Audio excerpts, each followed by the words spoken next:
My journey through life and divorce.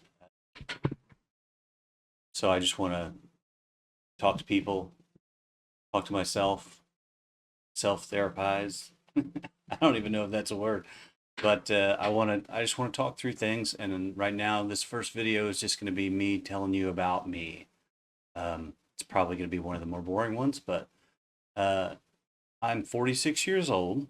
I've always lived in the same 5 mile area, small town, maybe 5,000 people. A lot of other small towns nearby. So there's still some people, but it's a pretty limited number of people. I am kind of left leaning politically, which is different than most of the people around me. So it's not easy to find people that you kind of match up with. You'll find people that don't care, you know, or they'll just repeat political crap that they heard their parents say or something like that. So I'm kind of in a weird place. There's not a lot of people that would jive with me, vibe, I guess they use nowadays, with me politically and the way I think. And part of that is the way I grew up. I grew up. My parents have stayed together. They had problems, but they've been together now for, let me think. I don't know, pushing, I think 40, 50, about 50 years. Yeah. Yeah, because I'm 46. I have an older sister and an older brother, half brother. So my dad was divorced. Almost everybody in my family has been divorced once, at least once. So that's fairly common. I thought I was going to get past it.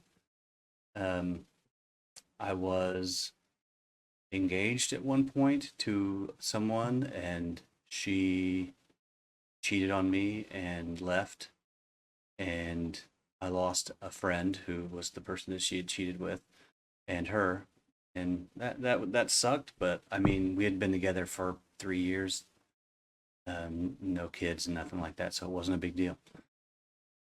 So 2 3 years after that, I met my current, technically still current wife. We were married. She was only about 18 when we got married, and I was pushing 27. I may have been 27, but on average, we're about 9 years apart. So that could have been the start to my mistakes, our mistakes in our marriage. But we had pretty good time. She had a son at the time we met. He was 5 months old. I ended up raising him as if he was my own. His dad saw him once in a while, not that often. He was in the military, so I'll give him that. He tried, but um, so yeah, she was young. We ended up marrying about a year and a half later. So she was only 19. I was 27. Her parents didn't love that idea, but I was a pretty decent guy as far as they could tell.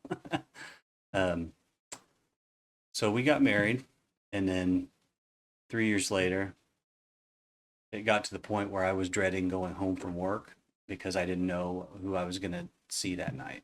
Was this person going to be mad before I even got home?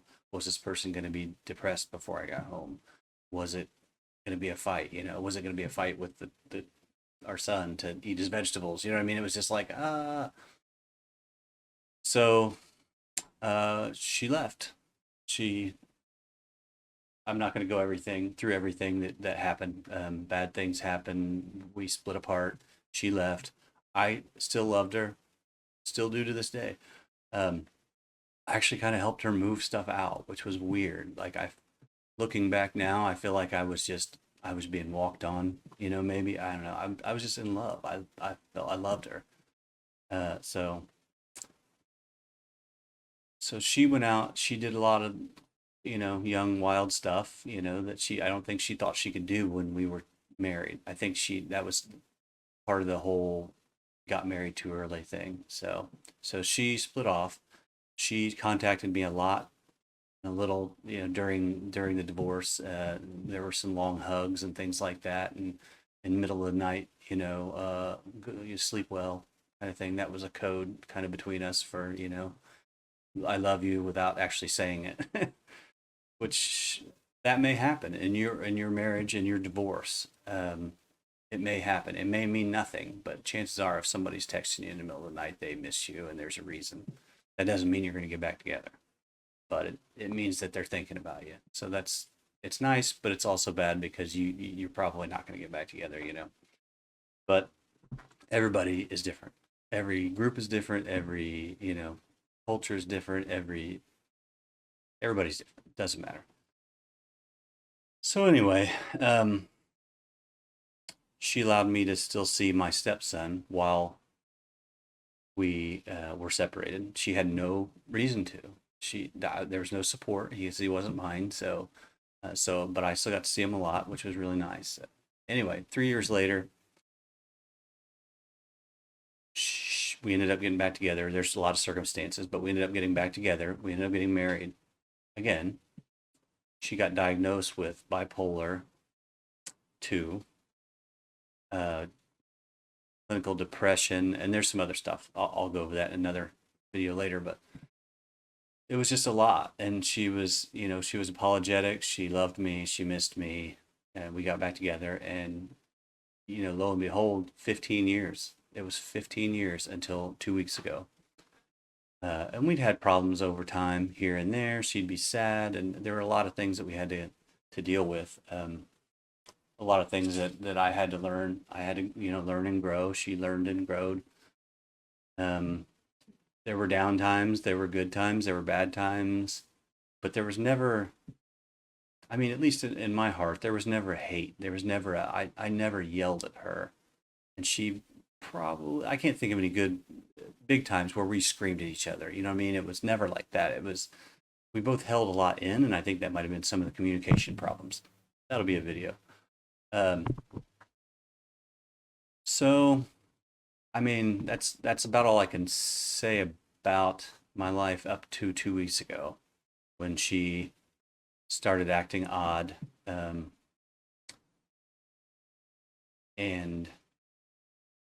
I mean, there's a lot that's happened over the last year. She last year tried to commit suicide, which she had done before, but a long time ago. She had been into the hospital. I don't want to say mental hospital, but psychiatric facilities for weeks, and they worked with her, and she put herself in those. She asked me to take her because she felt like she wanted to commit suicide. Now, in my head, and in anybody's head, you're gonna feel like, well, is it my fault that she feels like that? It's not. It's never gonna be. It's not your fault. It's something. I would suggest some books. Stop Walking on Eggshells and I Hate You, Don't Leave Me. I'll go over those later. How I felt about them. Another video. Uh, they both focus on borderline personality disorder, which she's also been diagnosed with. One doctor years ago thought that she might have it, but didn't give an official diagnosis. A recent doctor in the last 6 months or so did diagnose her with that. So um, I'll be straight honest with you. I feel like she is in the middle. She's in an episode or has been in an episode in the last 6 months, and I feel like this may not be what she wants, but it may be. I just don't know. We may have just grown apart, and there's nothing you can do about that. It sucks, and it's one of the worst feelings, but at least you kind of know that it's not just you being not enough. I mean, it still feels like I'm not enough because, well, we both grew, and now I'm not what you want anymore. And that's just that doesn't help, right? That doesn't make you feel any better. It still sucks. Um, but like I said, I still have about this much hope. Over the last couple of weeks, we've had to deal with we tried to go through custody stuff for our 11-year-old son. Um, and I ended up having to bring up the mental health stuff, and that immediately set her off. That set her off to the point where she didn't yell or anything like that. She just didn't email me back as far as our back and forth on the custody. So I thought, well, maybe she's just thinking about it. Maybe she wants to talk to him first, because he's with me right now for a week. We're going to swap back and forth him weekly for now until we get something worked out. So, but I think that really upset her, and I knew it would, but I had to bring it up because if it goes to court, then that is 100% one of the major factors that's going to come into play. Her not being able to work very well, very often, very steadily for the last 15 years, and the recent suicide attempt and hospitalizations. That's going to be major factors. So a couple of days ago when we talked, she said that she was definitely going to have to take it to court to go to lawyers. She asked me who my lawyer was. I said I don't have one yet. I've talked to one. I have not locked him in yet because I didn't know if I needed one. There was no sense dropping thousands of dollars if you didn't even know if you needed a lawyer yet. So I hadn't yet. I do have a guy, and I'll probably have to talk to him. But right now, I'm just waiting to see if the papers come in the mail. And it sucks. I told her when this first started, I said, and I've said a couple times, I said, look, until the papers are signed, the final papers are signed, I'm still here. I still love you, and we can work it out, no matter what happens between now and then. But I think with the custody thing and the me having to bring up the mental health considered in the custody arrangements, that may have built a wall between us that we may never be able to, you know, go over again. We may be friendly enough, but it's just, I don't know. There's no way I can know what she's going to feel like. So, like I said, right now, still some hope that I can have my wife back, that we can go to therapy. We had been going to therapy. So it kind of stopped, I guess, recently. I've actually continued the therapy with the therapist because she kind of knew some of our problems, so she's helping work through that. And now she's switching to working through my problems with me. Um, she brought up some hard truths about what I was doing and what I was kind of allowing in the marriage.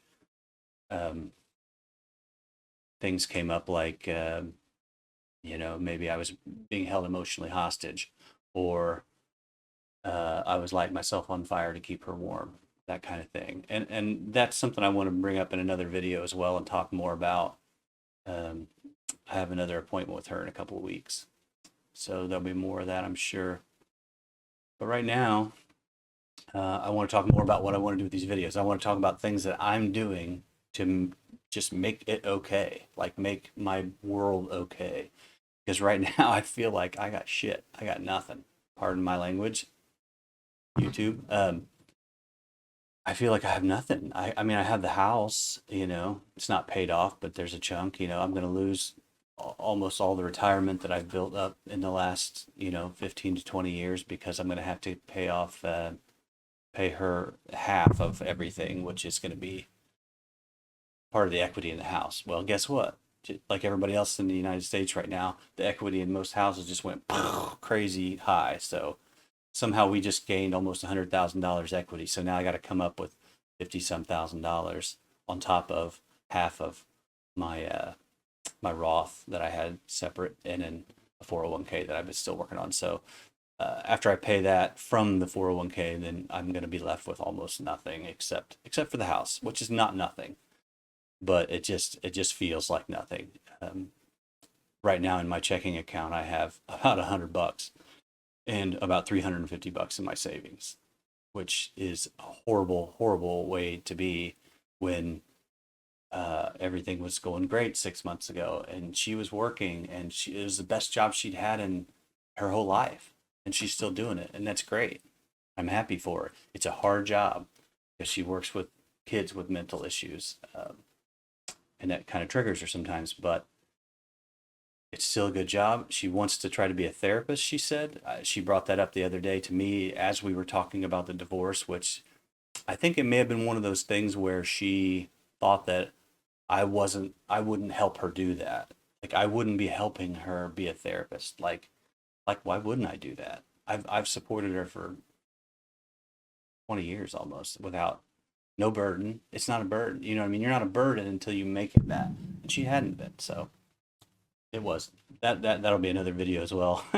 Anyway, this is getting long, so I want to just go over the next video. Is just going to be over divorce in general, and it sucks. And what I'm seeing, the first one that I went through was it sucked, but it wasn't nothing like 20 years later, you know.